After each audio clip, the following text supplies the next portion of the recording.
Right, front squat is a lower body strength movement.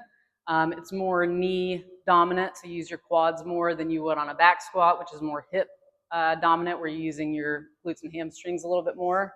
So front squat, you're holding in a front rack position. I always prefer that my athletes hold in the front rack position as opposed to crossing their arms over for a couple of reasons. Crossing your arms over is really unstable. Some people will also use straps right here and grab the straps.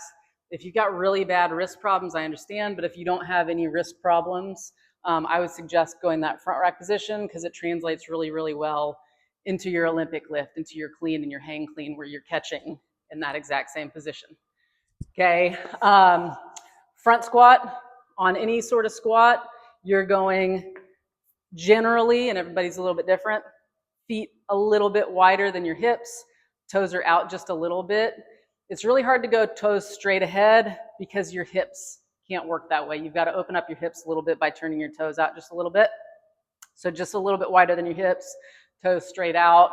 Like I said, you're going to be in that front rack position, okay? And then your knees are going to push out the entire time, okay? So make sure your knees aren't coming in there. If you find that your knees come in or your feet flatten, some people's feet just kind of flatten out, then I would suggest putting a mini band, either a red one like this or one that's even a little bit thinner right above your knees.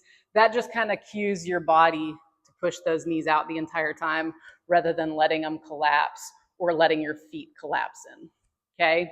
So you'll grab the bar right outside of your hips, just like you would on your hang clean or your RDL. Drop under the bar after that.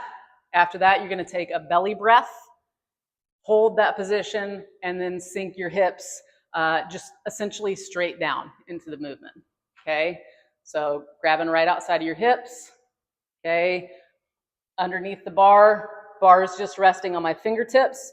Stay over the spotter arms. Feet are a little bit wider than my hips. Toes are pointed out just a little bit. Belly breath. Squeeze that nice and tight. Push those knees out as I drop down.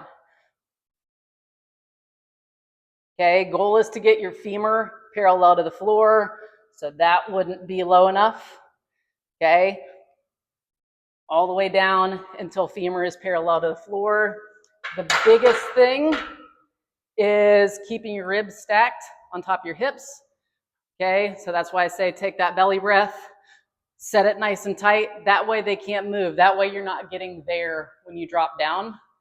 Okay, one of the other things that can contribute to that is if you let your elbows drop, that puts a lot of pressure on your low back. That also means that you're closing your rib cage down on top of your hips. Okay, so get right here, belly breath, squeeze it tight, and then go through the movement, getting femur parallel, and then standing back up.